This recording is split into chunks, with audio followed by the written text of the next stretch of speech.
안녕하세요. 이환희 목사입니다. 오늘은 예레미야 7장 16절에서 28절 본문으로 진정한 예배에 대해서 메시지를 잠시 나누고 싶습니다. 오늘 예레미야를 통해서 하나님께서 하나님의 백성들, 유다 백성들을 향해서 심히 분노하시고 하나님께서 불편한 마음을 드러내고 계신 것을 알게 됩니다. 하나님의 마음이 어느 정도로 불편하신지 16절에 보니까 그런즉 너는 이 백성을 위하여 기도하지 말라, 그들을 위하여 부르짖어 구하지 말라 라고 그렇게 명령을 내리십니다. 얼마나 화가 나셨으면 하나님이 이렇게까지 말씀하실까요? 당시 하나님의 백성들의 모습은 하나님 앞에 예배를 드리긴 했지만 그들은 아주 이중적인 모습으로 살고 있었습니다. 제의적인 제사도 하나님 앞에 드렸지만 금세 하나님께 등을 돌리고 자신들의 그런 풍요와 그런 부요한 삶을 위해서 또 하늘의 여신에게 제사를 드리면서 공식적으로는 여호와 하나님을 섬기면서 자신들의 그런 육체적인 정욕과 탐욕과 사욕을 채우기 위해서 또 다른 신을 섬기는 그런 모습을 보이고 있었던 것입니다. 그러니까 하나님이 그들을 향해서 이미 이제 심판을 작정하시고 그것을 돌이키지 않기 위해서 예레미야에게 이제는 그들에게 위해서 기도도 하지 말라라고 그렇게 말씀하시는 것이죠. 어쩌면 이 내면에 하나님께서 더욱 간절히 지금이라도 돌아서기를 원하는 하나님의 마음이 이 대목에 녹아져 있는지도 모르겠습니다. 여러분, 진정한 예배란 무엇입니까? 하나님께서 의도하신 예배란 어떤 것일까요? 오늘 그 본문에 예배의 본질에 대해서 더욱 우리에게 잘 알 수 있는 대목이 있는데요. 21절 이하에 보면은 만군의 여호와 이스라엘의 하나님께서 이와 같이 말씀하시되 너희 희생의 제물과 번제물의 고기를 아울러 먹으라. 사실은 내가 너희 조상들을 애굽 땅에서 인도하여 낸 날에 번제나 희생에 대하여 말하지 아니하며 명령하지 아니하고 오직 내가 이것을 그들에게 명령하여 이르기를 너희는 내 목소리를 들으라. 그리하면 나는 너희의 하나님이 되겠고 너희는 내 백성이 되리라. 너희는 내가 명령한 모든 길로 걸어가라. 그리하면 복을 받으리라 라고 말씀하셨습니다. 그러니까 하나님께서 애굽에서 하나님의 백성들을 이렇게 건져내 오실 때에, 이끌어 오실 때에 제의적인 그런 제사를 하나님께서 그들에게 본격적으로 명령하시기 전에 진정한 예배로서 그들에게 명령하신 것이 무엇이냐면 바로 삶의 예배, 하나님을 받들어 섬기고 말씀에 청종하여 순종하는 삶을 그들에게 명령하셨다라는 것입니다. 그것이 바로 예배의 본질이라는 것이죠. 그것이 있고 나서 삶의 예배가 있고 나서 그것이 이제 제의적인 예배로 이제 하나님께서 이제 다시 이스라엘 백성들에게 예배의 방법을 주셨는데 이런 순종의 예배가 참으로 일어나야 제의적인 예배가 가치가 있게 된다는 것을 알게 되는 것입니다. 여러분, 오늘날 우리는 진정으로 삶의 예배를 지켜나가고 있는지, 우리 또한 이 멸망하기 직전의 유다 백성들처럼 하나님의 이름은 그냥 껍데기로 부르고 오로지 자기 배와 사욕을 위해서 자기 마음의 은밀한 우상들을 숨겨놓고 살지는 않는지 우리는 살펴볼 수가 있어야 합니다. 교회의 역사를 보면은 이렇게 쭉 살펴보면은 오늘날 우리 교회가 참 이렇게 심각하게 잊고 살아가는 요소들이 있다라는 것을 이렇게 깨닫게 됩니다. 제 개인적으로는 교회의 역사를 읽다 보면은 이 캐톨릭 교회와 그리고 개신교회가 각각 중요한 자산들을 잃어버리고 있는 면모가 있다라는 것을 알게 됩니다. 캐톨릭 교회의 오류 같은 경우는 이렇게 구원에 이르기 위해서 믿음 플러스 선행이라는 구호를 또 외치면서 오히려 믿음은 이제 삭감이 돼 버리고 믿음은 사라지고 선행을 강조하는 그런 종교로 전락해 버렸죠. 그러니까 뭐 사회정의나 사회적인 구제 이런 쪽으로는 좀 강조할지는 모르겠지만 그렇게 되면서 이 기독교의 본질 자체를 선행을 하는 종교인 것처럼 인간의 행위의 구원이 달린 것처럼 이렇게 호도되기 시작하면서 캐톨릭적인 신앙에서는 모르겠습니다. 그 내부에서 자신들이 정의하는 신앙은 구체적으로 어떻게 정의하고 있는지 제가 속속들이 알 수는 없겠지만 겉으로 이렇게 확연하게 드러나 보이는 것은 이미 캐톨릭 교리 안에서는 거듭남이나 한 사람의 내면에서 일어나는 중생에 대한 교리들은 거의 이제는 들어볼 수 없게 된 것 같습니다.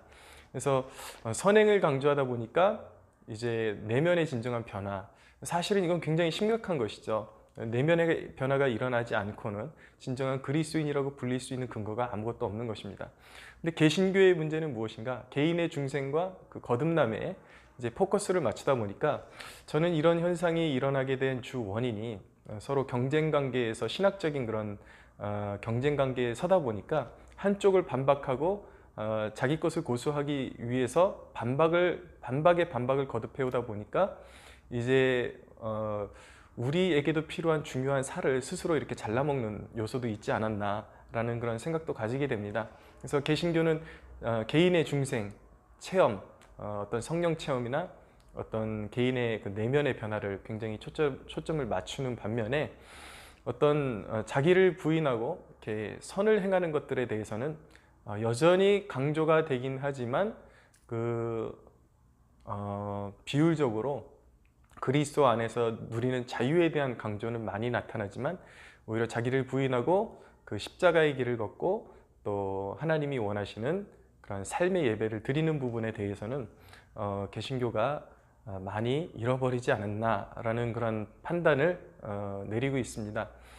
물론 설교 때 우리도 무슨 선행에 대해서 어떤 자기 부인에 대해서 십자가를 지고 가는 삶에 대해서 늘상 이야기를 하지만 오늘날 실제적인 그리스도인들의 삶을 개신교인들의 삶을 볼 때 과연 그렇게 정말 영혼이 거듭나서 그 십자가의 길을 좁은 길을 걷는 삶을 우리가 찾아볼 수 있는가? 굉장히 희박해졌다라는 그런 평가를 결코 내리지 않을 수 없는 상황이 된 것 같습니다.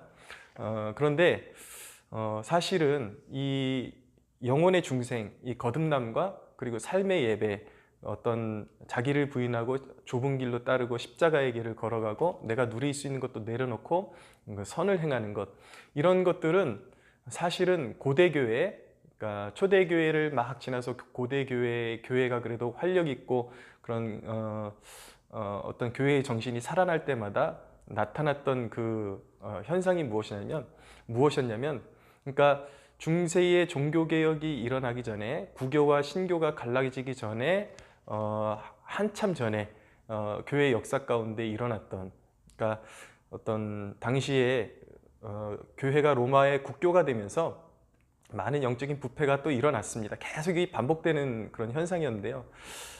제국의 중심으로 들어오니까 교회가 막 부패하게 되죠. 그래서 권력 중심적이고 또 교회가 굉장히 예배당이 화려해지게 되고 굉장히 의식적인 그런 면에서 굉장히 화려해지고, 그런데 그런 교회의 와중에 그런 교회의 활력을 불어넣었던, 다시 교회를 살게 만들어줬던 요소가 무엇이냐면 중간중간에 그런 어떤 수도원 운동에 이렇게 붐이 일어나는 그런 움직임들이 있었습니다. 그래서 그것도 하나님께서 정하심이라고 저는 생각하고 있는데, 어떤 특별한 사람들이 하나님의 부르심을 받고 중생을 경험하고 살아계신 하나님을 경험할 때마다 나타났던 현상이 무엇이었냐면 극도로 자기를 부인하고 절제하고 실제적으로 자기의 소유를 다 내려놓고 가난한 사람들에게 내어주고 또 수도원을 짓는데 헌납하고 또 교회를 세우는데 헌납하고 이러면서 자기가 완전히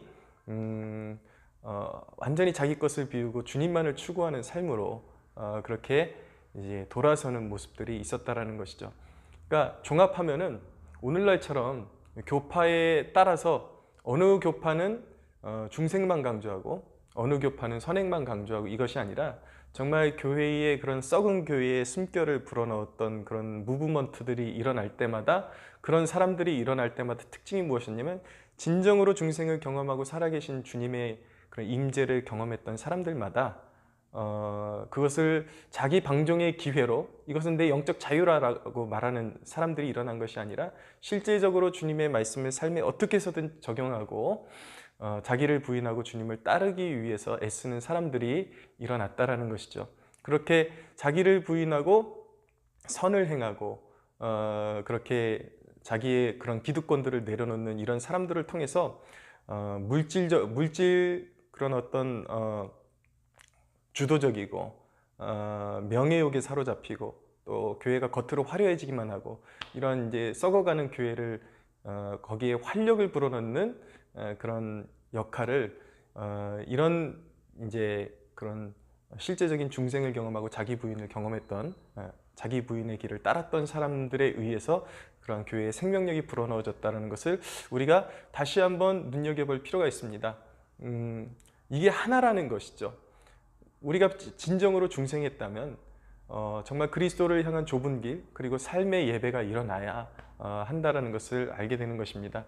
교회사를 읽다 보면 재밌는 내용들이 참 많이 나오는데 그 중에 하나 인상적인 그런 내용을 소개를 해드리면은 뚜르의 마틴이라는 분이 있는데 이분이 주님을 체험하고 나서 이제 자기의 것을 모두 내려놓는 삶을 살게 됩니다. 자기의 소유를 다 가난한 자들에게 내어주고 이런 삶을 살게 되면서 오직 주님만 추구하는 삶을 살게 되죠.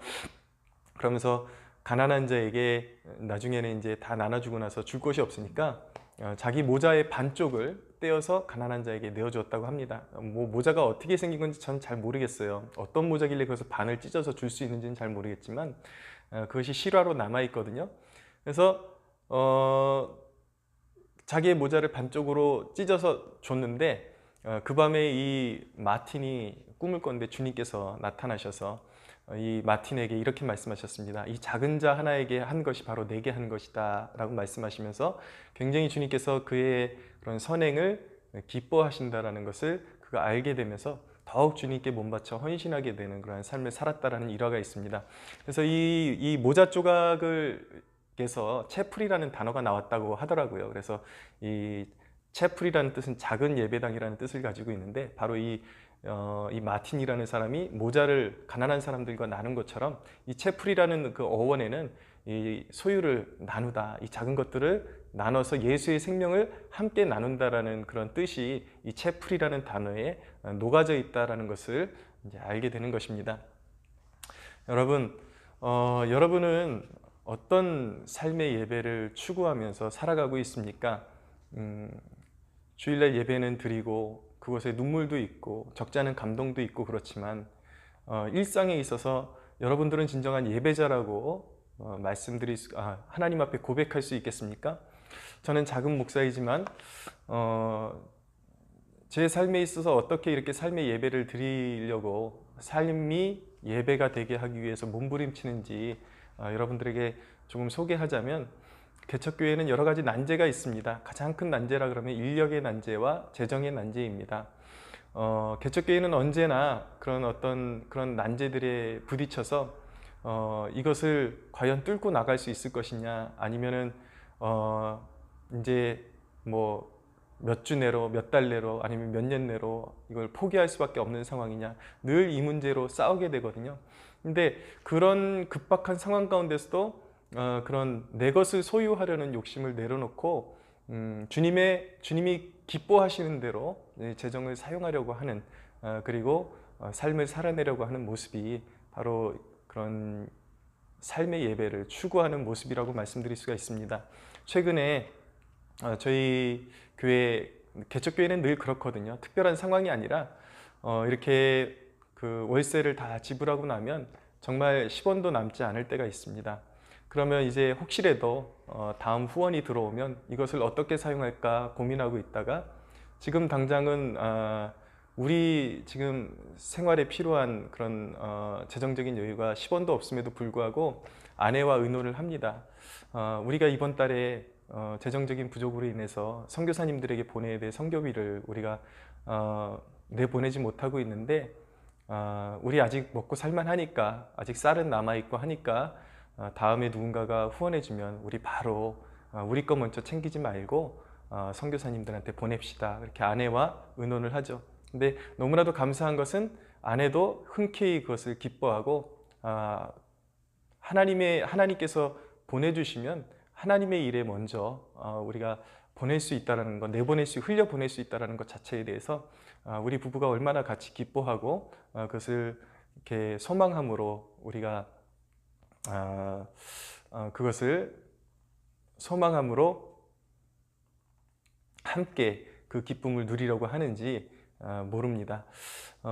그래서 항상 우리의 그런 재정적인 우선순위에는 항상 우리의 것을 먼저 챙기는 것이 아니라, 저희 같은 경우는 부모님도 지금 이제 40여 년간 목회하시고 이제 그 목회 여정을 내려놓으시고 은퇴하셨는데, 뭐 이렇게 어떤 세상적으로 성공적인 목회에서 기반을 다 다져놓고 그만두신 것이 아니기 때문에 굉장히 어려운 상황에서 생활을 이어가고 계시죠. 그래서 부모님 월세도 챙겨드려야 되니까 1순위로 부모님을 먼저 챙기고, 그리고 나서 이제 또 무언가 우리에게 수입이 주어지면 선교사님들한테 내보내고, 그리고 나서 이제 조금 여력이 되면 저희 생활비로 하려고 노력하고 있습니다. 그런데 항상 마음에 그런 마음을 가지고, 각오를 가지고 합니다. 하나님, 이 후원금을 내보낸 다음에 우리에게 쓸 것이 없으면 하나님 기꺼이 하나님께서 우리를 일터로 내보내기를 원하신다면, 우리의 우선적인 생각으로는 우리가 먼저 하나님의 기쁨이 되는 길을 선택하면, 그런 삶의 예배를 선택하면 하나님께서 기꺼이 우리의 쓸 것을 채워주실 것을 믿습니다라는 믿음을 가지고 있지만, 항상 우리는 그렇게 고백합니다. 그리 아니하실지라도 하나님, 우리는 언제나 뛰어나갈 준비가 되어 있습니다.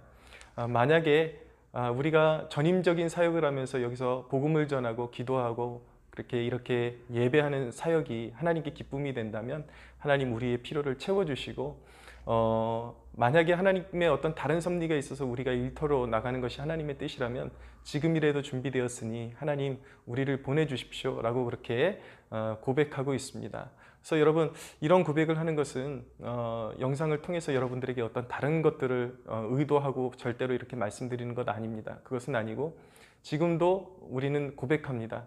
하나님의 나라가 먼저입니다.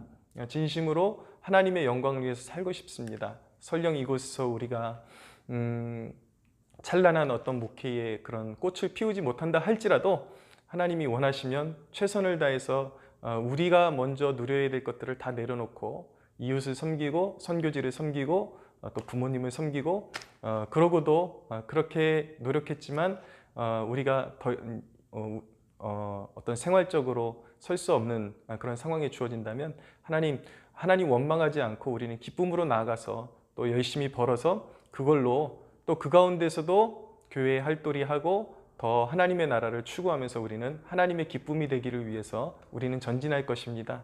그런 각오로 하루하루를 살아가고 있습니다. 고백하자면 바로 이런 삶의 모습이 저희에게는 이 부족한 작은 목사로서 어떻게 하면 삶으로 예배를 드릴 수 있을까 하는 그런 질문에 대한 그런 고민과 몸부림이라고 말씀드릴 수가 있겠습니다. 여러분, 하나님께서는 삶의 예배를 원하십니다. 여러분들은 어떤 진정한 고백으로, 어떤 것들을 정말 여러분들이 물과 피로 거듭났다면 하나님의 기쁨을 위해서 여러분들의 삶의 어떤 부분을 여러분들 희생시키고, 그리고 여러분들의 것을 내려놓고 좁은 길로 걸어가고 계십니까? 어떤 면에서 삶의 예배를 하나님 앞에 향기롭게 올려드리고 있습니까? 사람마다 부름받은 방향이 다르기 때문에 표현하는 방법도 다를 수 있다고 생각합니다. 그러나 분명한 것은 무엇이냐면, 진정으로 하나님이 원하시는 예배는 여러분들이 예배당에서만 드리는 예배가 아니라 여러분들의 삶으로 드리는 그런 향기로운 예배를 하나님이 원하신다는 것을 잊지 마시기 바랍니다. 로마서 12장 1절에 보면 이런 말씀이 있습니다. 그러므로 형제들아, 내가 하나님의 모든 자비하심으로 너희를 권하노니 너희 몸을 하나님이 기뻐하시는 거룩한 산제물로 드리라. 이는 너희가 드릴 영적 예배니라. 너희는 이 세대를 본받지 말고 오직 마음을 새롭게 함으로 변화를 받아 하나님의 선하시고 기뻐하시고 온전하신 뜻이 무엇인지 분별하도록 하라 라고 말씀하고 있습니다. 막연한 예배, 그냥 음악에만 취한 예배, 말씀 듣고 오늘 은혜 받았다라고 말 한마디에 끝나는 예배, 여러분, 그것을 하나님이 예배라고 쳐주지 않으신다는 것입니다. 여러분들의 삶에 정말 하나님의 영광을 위한 고백이 있고 예배가 일어나야 그것이 연장선상에서 여러분들이 주일날 드리는 예배가 하나님께 기쁨으로 연락된다는 것. 물론 여러분들에게 부족함이 드러나고 연약함이 드러나겠지만 그렇게 삶에 하나님의 기쁨이 되기 위해서 몸부림칠 때에 하나님께서 여러분들을 기뻐 연락하시고 여러분들의 연약함을 친히 담당하시기를 하나님이 기꺼워하신다라는 사실을 잊지 마시면서 말만 무성했던 우리의 신앙, 이런 옛 이스라엘 백성들이 배역의 길로 걸어갔던 그런 길에서 돌아서서 우리 믿음의 선조들이 잘 믿었던 그 믿음의 발걸음, 정말 우리의 그런 영원한 우리에게 허락하신 영원한 그런 본분, 자녀됨에 걸맞는 예배자로서 하루하루를 살아가시고 하나님의 기쁨이 되시는 여러분들이 되기를 예수 그리스도의 이름으로 축복합니다.